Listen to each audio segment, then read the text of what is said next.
લોકમત ન્યૂઝમાં આપનું સ્વાગત છે। જિલ્લા પંચાયત શેરખી બેઠક પરથી હર્ષાબેન હિતેન્દ્રસિંહ પરમારે આજે ઉમેદવારી નોંધાવી જીતનો આશાવાદ વ્યક્ત કર્યો હતો। હિતેન્દ્રસિંહ પરમારે જણાવ્યું હતું કે બીજેપીએ ફરી અમારા ઉપર વિશ્વાસ મૂક્યો છે, તે જ વિશ્વાસથી જંગી રેલી સાથે આવ્યા છીએ અને ફોર્મ ભર્યું છે। અમે જંગી બહુમતીથી વિજય મેળવશું।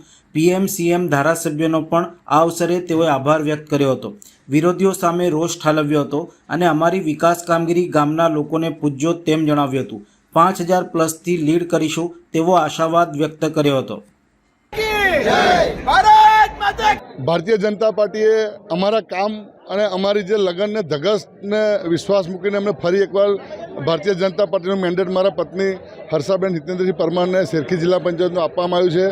એ જ વિશ્વાસથી આજે અમે અમારી બહુ મોટી જંગી રેલીથી અહીંયા અમારે પહેલાં મારા નીચે તાલુકા પંચાયત સદસ્યના ફોર્મ ભરવા માટે ત્યાં તાલુકા પંચાયત ભરીને આવ્યા અને આજે અમારી વાઇફનું જિલ્લા પંચાયતનું ફોર્મ ભરવા માટે આવ્યા છે અને અમને ભારતીય જનતા પાર્ટીએ જે મેન્ડેટ આપ્યું છે એનો અમે પરિપક્વ ઉતરીશું અને બહુ જંગી બહુમતીથી વિજય વિશ્વાસની રેલી સાથે આવ્યા છે અને અમારા માનનીય પ્રધાનમંત્રી નરેન્દ્રભાઈ મોદી સાહેબ, આપણા મુખ્યમંત્રી શ્રી ભૂપેન્દ્રભાઈ પટેલ સાહેબ અને મારા જિલ્લા પંચાયત વિસ્તારમાં આવતા 3 ધારાસભ્ય શ્રી શૈલેષભાઈ મહેતા સાહેબ, ધર્મેન્દ્રસિંહ વાઘેલા સાહેબ, ચૈતન્યસિંહ ઝાલા સાહેબ, એમના નેતૃત્વમાં અમારા ગામોના અંદર જે વિકાસ થઈ રહ્યો છે એ વિકાસ હું તમને કહેવા માગું છું કે તમે અમારું ઇન્ટરવ્યૂ ના લેતા અમારા વિસ્તારમાં આવતા દરેક ગામમાં જઈને પ્રશ્ન પૂછો કે પૂર્વ જિલ્લા પંચાયત સદસ્યશ્રીએ શું કામ કર્યા છે તમારા ગામોમાં, એ તમને તમારા એ ગામના લોકો તમને જવાબ આપશે, ત્યાંના સરપંચો જવાબ આપશે।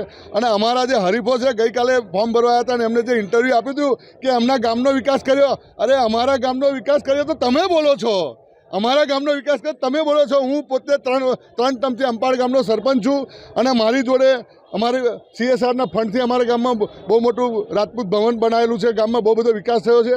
અમે 5 વર્ષમાં અમારી જિલ્લા પંચાયતમાં આવતા તમામ 9 ગ્રામ પંચાયતો અને 22 ગામડાઓને ખૂબ વિકાસ કર્યો છે। અમારા ધારાસભ્યશ્રીઓ અમને ખૂબ માર્ગદર્શન આપ્યું છે અને અમે આજે તમને આ મીડિયાના માધ્યમથી કહેવા માગીએ છીએ તમે અમારું ઇન્ટરવ્યૂ ના લેતા પણ ગામના સરપંચને ગામના આમ આદમીનું ઇન્ટરવ્યૂ લેજો અને ત્યાં જઈને પૂછજો કે પૂર્વ જિલ્લા પંચાયત સદસ્યએ શું કામ કર્યું છે એ તમને ત્યાં જોવા મળશે। વિરોધ પક્ષે કાલે એવું બી જણાવ્યું કે ઉમેદવાર સક્ષમ નથી, એમના પતિ જ બધો વહીવટ કરે છે, શું કરે?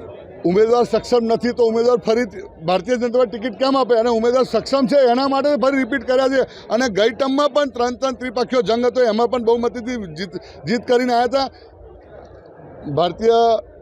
આજે ભારતમાં નારીને પ્રાધાન્ય ખૂબ આપી રહ્યા છે, નારી પણ ખૂબ કામ કરી રહ્યા છે, એની સાથે સાથે પુરુષ પણ કામ કરી રહ્યા છે અને અમે એક માધ્યમ છે પણ મારા ધર્મપત્ની ઉમેદવાર છે હર્ષાબેન હિતેન્દ્રસિંહ, એમના માર્ગદર્શન હેઠળ અમે કામ કરી રહ્યા છે અને અમારી જનતા ખૂબ ખુશ છે। અમને જે રિપીટ કરવામાં આવ્યા છે તેના માટે અમારી જનતાએ અમને વધાવી લીધા છે, એનું જ આજે પરિણામ છે। અમે 200 ગાડી લઈને જંગી રેલીથી આવ્યા છે, અમારું ટ્રાફિક અડધી ગાડીઓ ટ્રાફિકમાં છે અને અમારું કેટલો જીતનો વિશ્વાસ છે? અમે 5000 પ્લસથી લીડ કરીશું।